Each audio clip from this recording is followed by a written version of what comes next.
An exotic beast, powerful enough to bite through bone.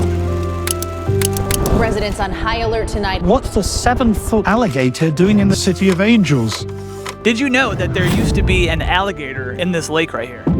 No, I didn't know. I never heard that. For me, it was the issue of public safety. Did you know that the size of this lake is 15 Costco's? What the hell, no way. Yeah. It's more difficult to catch than anybody suspected. A city hemorrhaging cash to protect its citizens. After 18 months of hiding out, Reggie the alligator was spotted sunning himself on the shore. How does a television celebrity and world-renowned experts fail to ensnare it? And if the heart of this beast is still beating to this day, what became of him? I feel like I should take my shirt off too. Sun's out, guns out, right? Don't they say that?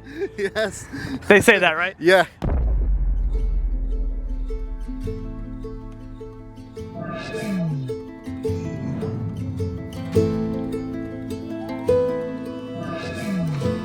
Reggie was an illegal pet who got a little too big and was tossed into the 50-acre lake, allegedly by a former LAPD officer. That's me and myself and my dad.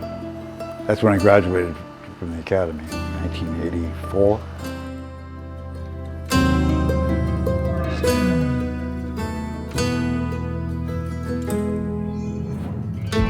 Here, I'll find you something right here. Here, scorpion. So you grab them by the side of the tail and they can't sting you. Yeah, he's trying to get free.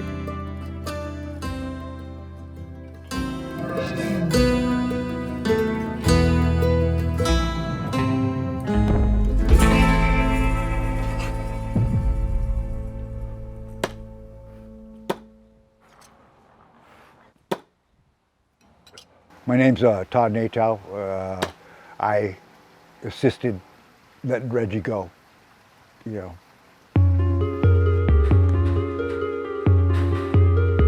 This is a red-tailed boa. He's another one that likes to eat. I've kept reptiles since I was a kid. Yeah, I don't know, I like them. There's something just cool about them. I like things that bite. Here's the shark teeth, and there's more shark teeth. Down here, we got backbones of whales. This is just some of them. I got cases of these things. This is a megalodon tooth. This is either a hadrosaur or a T-Rex. This was in solid rock. It took us 3 days to get the legs out. This is a vertebra from it. I'll show you the ponds. No more gators. Fish and Game made sure of that. But I got a snake right there. That's a red diamondback. I wouldn't trust him. When the Reggie whole episode went down, I had 4 gators. Reggie was not one of them. It was 2003.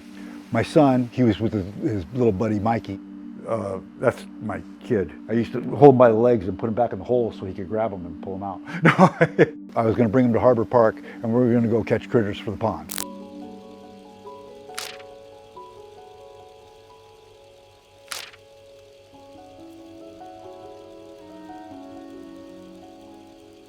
On the way there, I stopped at my buddy's liquor store. He goes, "Hey, Todd," he goes, "you got alligators?" He goes, "My buddy's got an alligator that he wants to get rid of." "Yeah, I'll call him right now." And he dials the phone. It was no secret that I had alligators. "I need to get rid of this gator. Come on over and give me a hand." He goes, "My neighbors above me just had a baby and they're looking down into my backyard and seeing this big gator." So instead of going to Harbor Park, we went to his house.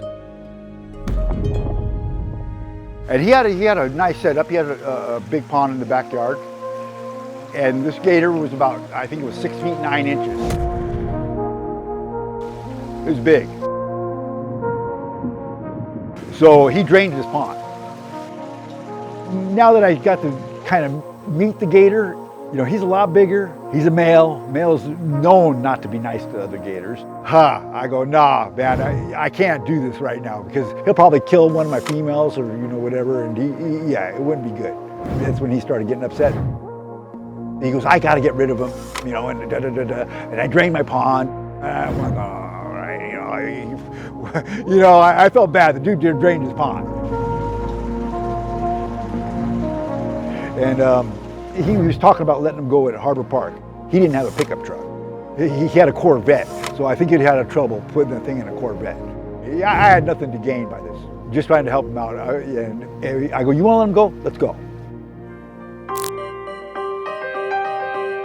I was very familiar with Harbor Park. I would go there a lot. I knew how to get in there. I drove in there. We drove right up to the water and then pulled him out of the back of the truck and took the duct tape off. Let him go.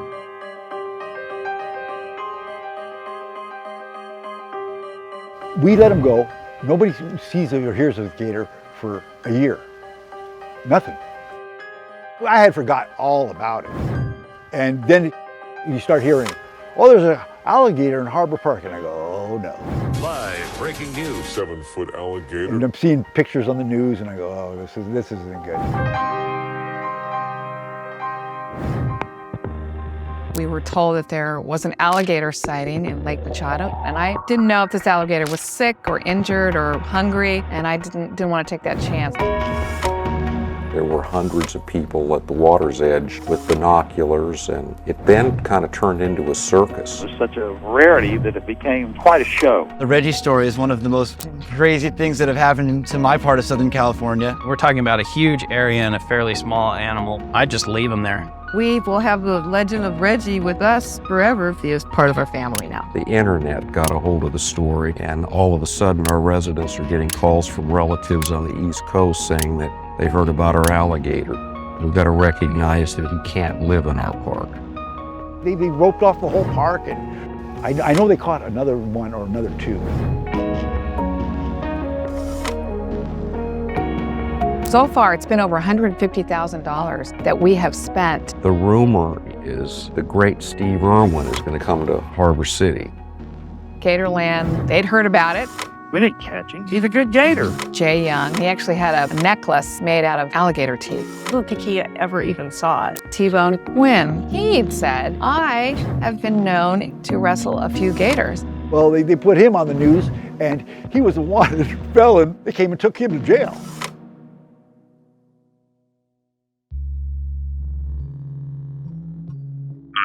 What's the emergency, please? I think I know where the alligator in Lake Machado came from. Anthony, he originally had the gator. And his neighbor says, this gator was in the backyard and now it's missing. So they went to his house. He had all kinds of pictures of it, and da-da-da.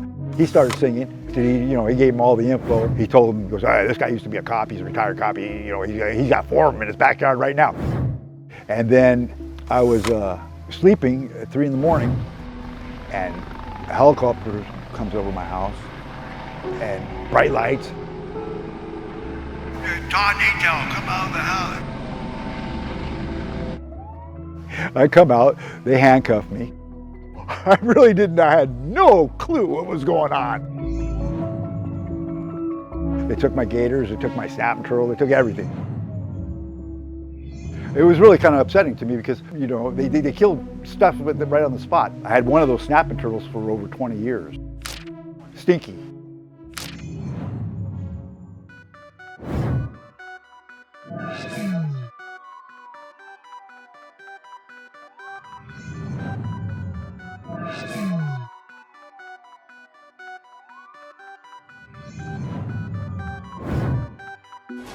Breaking news, after 2 years, the elusive Reggie the alligator is captured. Reggie's 2-year term as the reigning reptile here at the lake ended when they captured him. We were arrested in 2005, but they didn't catch him until, I think, 2007. He was captured by a group of LA firefighters, a park ranger, and an LA zoo employee. First thing we tried to do is get the jaws closed and secured. I fed him a chicken leg.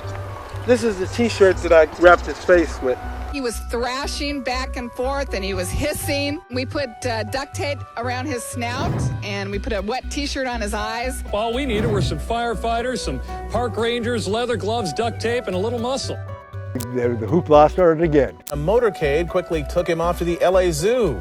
Hey, welcome to the Los Angeles Zoo and Botanical Gardens. Reggie's in the Los Angeles Zoo, right as you walk in the entrance. Councilmember Janice Hahn did tell us that Reggie is in a pretty good mood. After a 90-day quarantine, Reggie will be on public display. Janice Hahn had a thing with that because at first she was saying, oh, how could somebody release an alligator. Oh, that's horrible. For me, it was the issue of public safety. And then Today is a great day. We worked too hard. We love this guy. Reggie, we love him.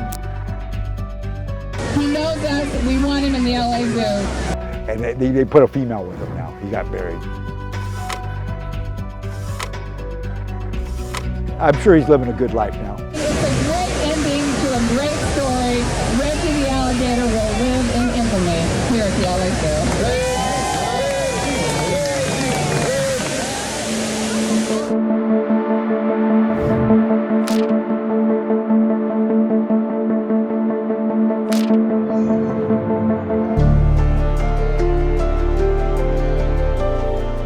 Well, I go there still to stock my pond, and I see these tracks going through the Toomey.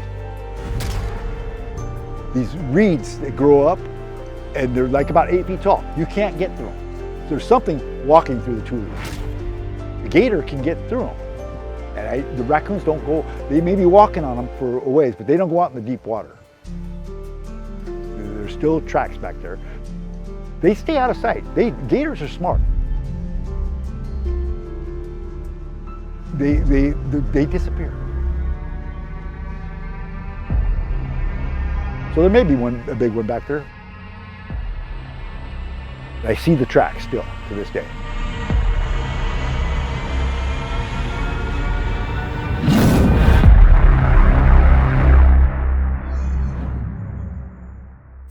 Thank you for watching this video all the way to the end. If you haven't already done so, please consider subscribing to my channel and also watching one of my other videos.